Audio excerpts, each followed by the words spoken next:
साधु भाइयों और बहनों, आज हम जिस भजन का भाव समझने जा रहे हैं वह कोई साधारण रचना नहीं है। ये उस परम अवस्था का वर्णन है जहां पहुंचकर साधक मस्त हो जाता है। सतगुरु सैन लखाई सांची, मगन हुआ मस्ताना।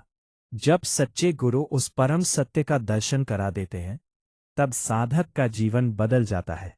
वह बाहर नहीं, भीतर आनंद खोजने लगता है। उसे संसार फीका और परमात्मा मीठा लगने लगता है।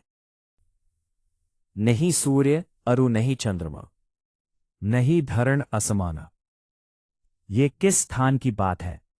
ये कोई स्वर्ग या आकाश का लोक नहीं। ये वो चेतना है जहां ना दिन है ना रात। उपनिषद भी कहते हैं कि उस परम तत्व को सूर्य चंद्र प्रकाशित नहीं करते, वही सबको प्रकाश देता है। वहां ना वेद की आवश्यकता है ना कुरान की। क्यों? क्योंकि जब अनुभव हो जाता है तब पुस्तक की जरूरत नहीं रहती। फिर कहा, नहीं जोग नहीं क्रिया कहिए, नहीं कोई सुमरन ध्यान। जब तक हम खोज में है तब तक जप तप योग ध्यान आवश्यक है। पर जब लक्ष्य मिल जाता है तब साधन अपने आप छूट जाते हैं। जैसे नदी समुद्र में मिल जाए तो उसकी अलग पहचान नहीं रहती। श्वासु श्वासन अजपा कहिए। ये वो अवस्था है जहां हर सांस में स्वतः नाम बस जाता है। जप करना नहीं पड़ता, जप स्वयं होने लगता है।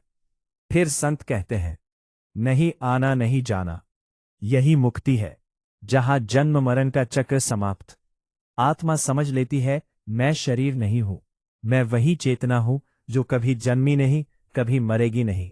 मैं राम भारती समर्थ मिलिया, दिया शब्द परवाना।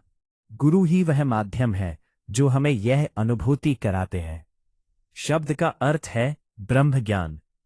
जब गुरु कृपा करते हैं तब शिष्य को निर्वाणपद मिलता है। साधु भाई, मेरा देश दीवाना कोई नक्शे का देश नहीं है। वो भीतर की वह अवस्था है जहां प्रेम है, शांति है, आनंद है, जहां द्वैत नहीं केवल एकत्व है। यदि हमें भी उस देश में पहुंचना है तो हमें बाहरी दिखावे से हटकर भीतर की यात्रा करनी होगी।